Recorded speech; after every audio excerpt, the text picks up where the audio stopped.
ඇස් දෙක අපේ අන්ධ වෙනවා කන් දෙක නොවැසී යනවා වකුගඩු දෙක නරක් වෙනවා මදු මේ ගොදුරක් වී දැනෙනවා ඒකේ වචනයක් අඩුයි ඒක එක්ක වැඩි වෙලා මේක ලියලා තියෙන්නේ මම ඉල්ලුවා මේක මේ හරියට ලියලා දෙන්න කියලා නෑ මේක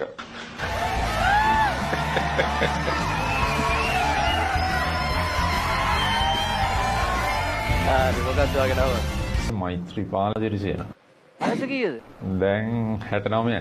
වා කොහේ ඉඳලාද? පොළොන්නරුවේ ඉඳන් කියන්න විස්තර ටිකක්.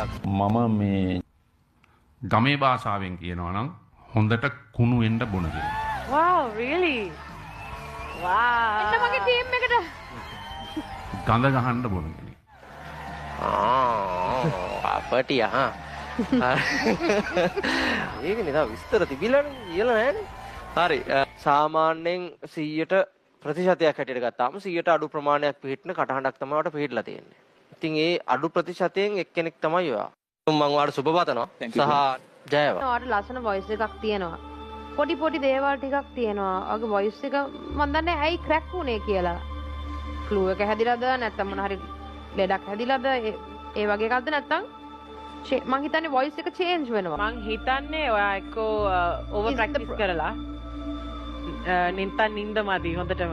කාටද? මට එහෙම මොකද? මට එහෙම නිින්ද යන්නේ නැති ගතියක් අර එහෙම මුත් තිබුණේ නැහැ නේ. හොඳට නිින්ද යනවා හැමදාම මේ ඇඳට වෙඩිච්ච ගමන් නිින්ද යනවා. කොහොමද කියන්නේ? ඔයාගේ ෂුවර් නැති ගතියක් තිබ්බ සමහර තැන්වල. ඉතින් ඒ දේවල් ඉගෙන ගන්න පුළුවන්. ඔයාට සින්දු කියන්න පුළුවන්. තව අපි ගොඩක් හොඳ කරගමු. මගේ ටීම් එකට ආවොත් ඒක කරගන්න පුළුවන්. මොන වගේ ගීතද කියලා තියෙන වෙන කම්පිටිෂන්ස් වල? අමරබන්දු රූපසිංහ. ඔයාලට පුළුවන් ද කොටසක් ගායනා කරලා පෙන්වන්න අපිට?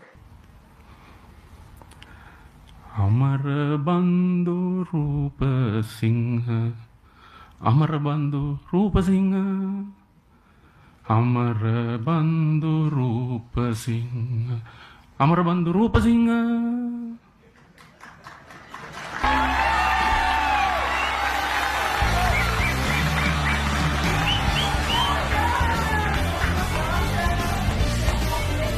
ස්තුතිවන්ත වෙනවා මේ මට ආරාධනා කිරීම ගැන